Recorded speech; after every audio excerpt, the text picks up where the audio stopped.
Let this be an adventure in learning together. I want you to think of somebody in your life who has helped you to define who you are and whom you feel a sense of deep gratitude in your heart for. Take a moment to think of this person or persons and take a moment to thank them.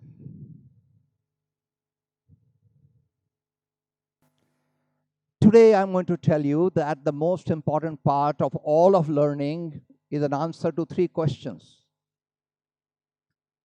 The meaning of all of education, doesn't matter what you study, is who are you? Why are you here? And what will you do with this knowledge once you answer this question, who am I and why am I here? Who am I is about truly honoring the gifts that you have. Why am I here is to honor your inner calling, which appears to you when you care to listen deeply. And when you understand your true gifts and your true calling and combine the two, you do your best work. And when you enable others to do that, you truly practice inclusive leadership and diversity. And that's what some of us called inspired leadership. I wanted to understand what inspired leadership is, so I decided to put all my life's savings into creating an organization called School of Inspired Leadership. And so this conversation today between me and you is an attempt to ask new questions. I am not here to give you any answers, but I am here to ask new questions. First question, how many of you think that leadership is about leading others? How many of you think that? None of you believe leading is about leading others? Well, that's very, very nice surprise for me. Because we understand that the essence of inspired leadership is not about leading others. It's about leading yourself. People who lead themselves with that deep inspiration that they source from their heart are truly inspired leaders. Which means first they learn to lead their own bodies and the 5 senses. When I learn to observe not only what is visible, but that which is not visible. When I learn to listen to what is implied, not just what is spoken. When I learn to communicate through the power of touch, not only the deepest aspirations I have in my heart for you, but when I communicate through touch in a way that is fully authentic, my touch becomes the source of healing. When I lead my bodies in a mindful and conscious way, I learn to eat what is right for me.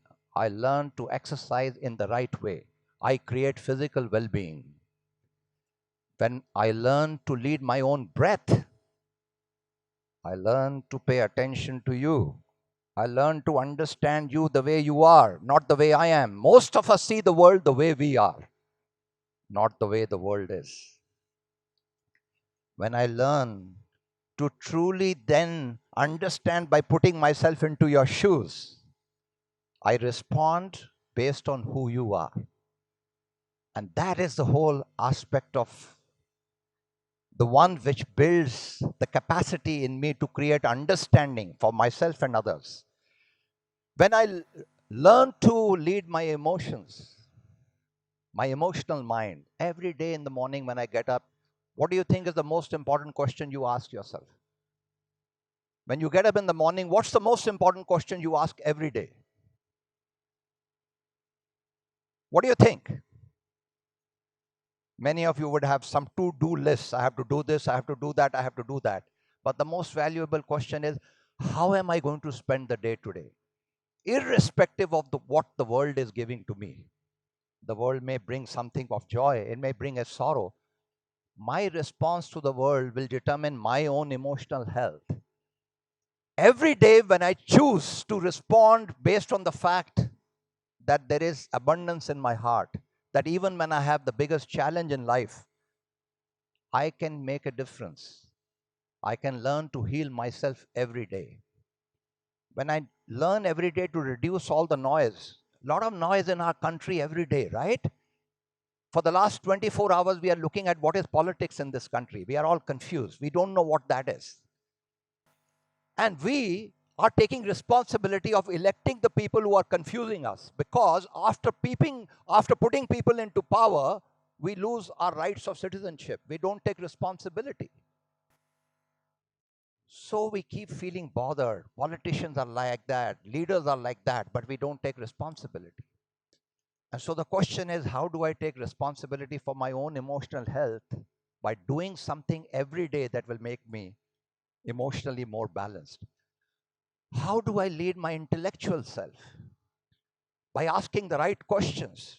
Because the purpose of the intellect is discernment. It is to pay attention to questions that matter in my life.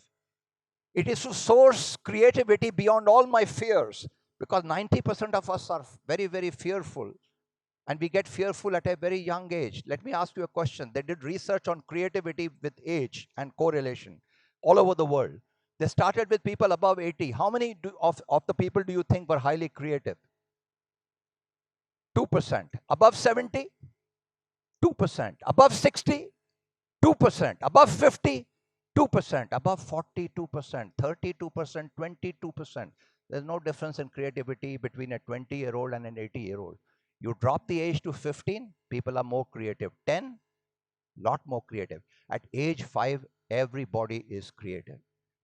But we do something systematically to our children between 5 and 15 to destroy their creativity. And we call that, what do we call that? We call that parenting. We call that upbringing. We call that education. And we destroy that. Finally, leadership of the inspired kind is about how do you lead your own ego? How do you transcend your own doership to say not even one task in the world you can do by yourself? So how do you transcend that and truly understand who you are, and therefore source the deeper source of innovation which lies in, out of all the things that I talked about, leadership of the body, mind, intellect, and the ego, the most important is the one in between, the emotional mind, compassion. It's compassion that helps us to recognize the uniqueness of others. It's compassion that helps us to bring harmony and peace. And compassion begins by first being compassionate to yourself. So one has to source everyday compassion. I grew up in the 1960s listening every morning to the Voice of America breakfast show, and there used to be a woman called Pat Gates. She used to end the show every day by saying, if you see someone without a smile, give him one of yours. You may have heard of the story about the San Francisco Bridge. It's the most photographed bridge in the world, but it is also the biggest suicide point in the world, the second biggest suicide point. And a story is told about this young man who one day was very depressed, like many of our people at workplaces are, and he was going to jump. And he said, if one person had stopped me, and actually a young woman stopped and said, could you take my picture? And he, of course, took the picture and took 3 steps and jumped into the river. Fortunately, he survived, and he told his rescuers, if only one person had smiled at me, I would not have attempted to commit suicide. See, we are getting into workplaces, into society, in homes. We live in the same home, and we don't know what's happening to the other person. Sometimes we never ask our own spouses, how are you? What matters to you? We are busy doing things, but we don't understand what's going on in the lives of the person next door. We are busy showing all this wonderful thing on Facebook. Oh, my darling, 20 years of good marriage and very nice picture. And at home, we are feeling isolated.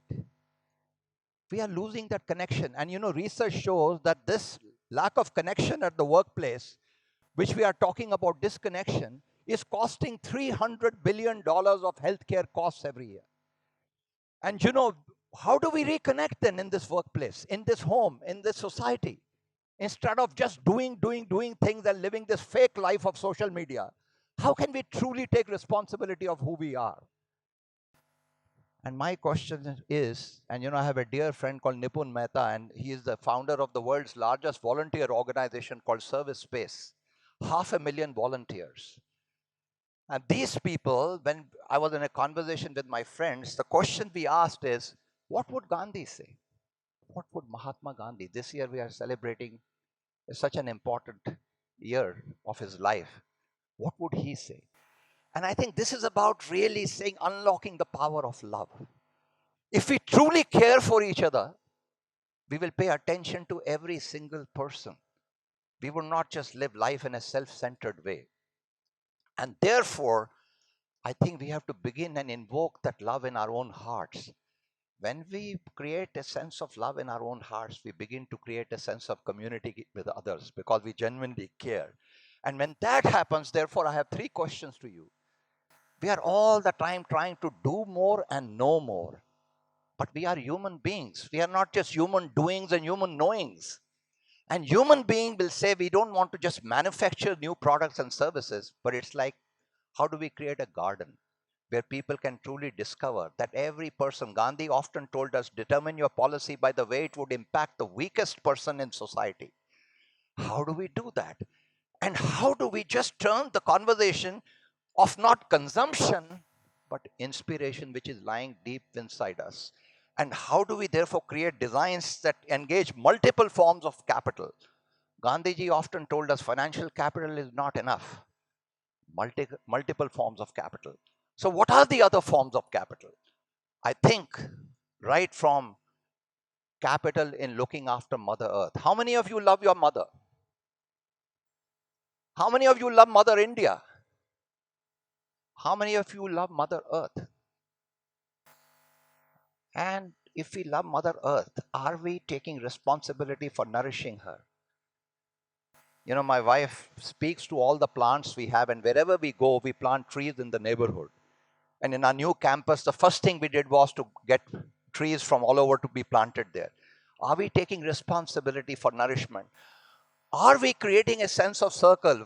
For the last 30 years, in every workplace I have had the good fortune to work and to found, we begin the day with a morning circle where we hold hands, we look at each other, and we begin with a positive thought. Do we create a circle wherever we go?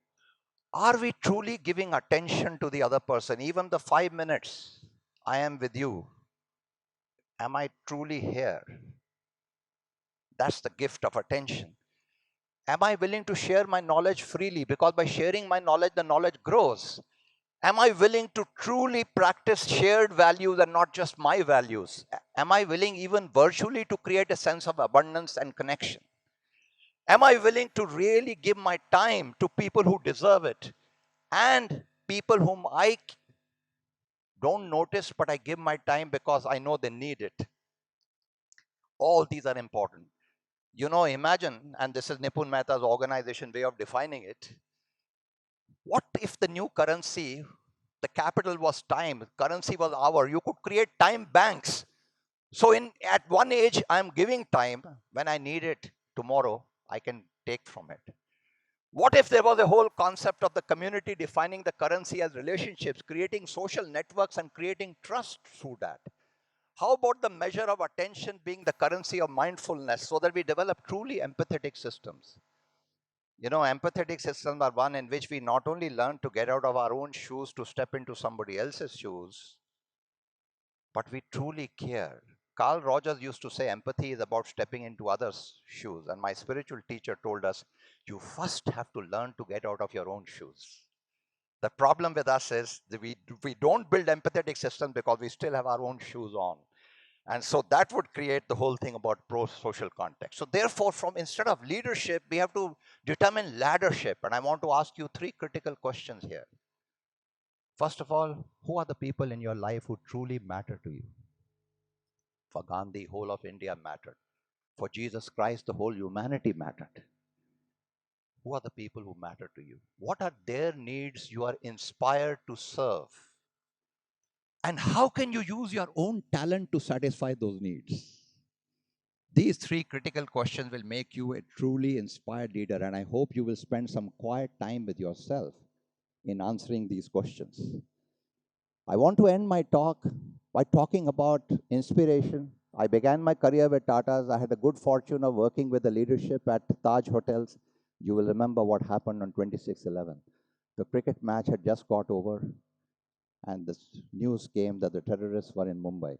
So I sent a message to Raymond Bixon, their MD, and the general manager, Karambir Kang. Both of them said, Anil, please pray for us.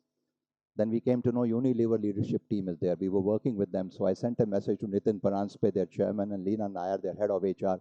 They also said, Anil, please pray for us. So throughout the night, I was praying. Of course, I couldn't sleep. I sent messages to all my friends. Early morning, I took a flight and reached there. I was in President Hotel with the leadership team of Taj, whereas the rest of the people were inside the hotel.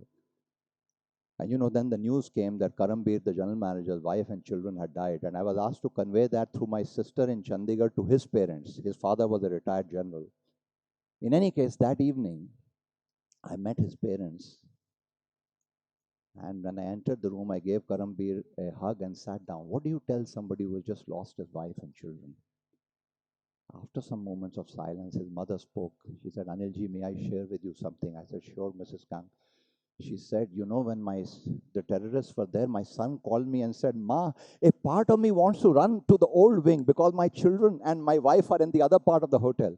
But the other part says, how can I leave the front office? I am with my colleagues. I am the son of a soldier. How can I leave this place? And he said, Ma, I hope the Lord would forgive me for making this choice to be with my colleagues. When I reached the hotel, I was still trying to understand what kind of love is this? What kind of connection with people is this? And then we heard the story from the guests who had been evacuated that Thomas Verghese and his people formed a human chain around the guests. And they helped all guests to escape. Then Thomas helped all his staff to escape. And when he was trying to escape, he was shot dead. So next day, Mr. Ratan Tata and Krishna Kumar, the vice chairman, met Mrs. Thomas Verghese and said, Mrs. Verghese, we didn't know your husband was such a courageous man. And she said, sir, even I didn't know. But I only know one thing. He loved the Taj and he loved the people there. That night, I understood the full power of purpose and inspiration, and that gives you the talent for diversity. It says, when you truly care for a cause, leadership will happen to you. You will become a leader because you are the world's best follower of that cause. Others are not following you, they are following that cause. That is what our teacher would tell us, you rise in love. So here is my last question to all of you before I end my talk today.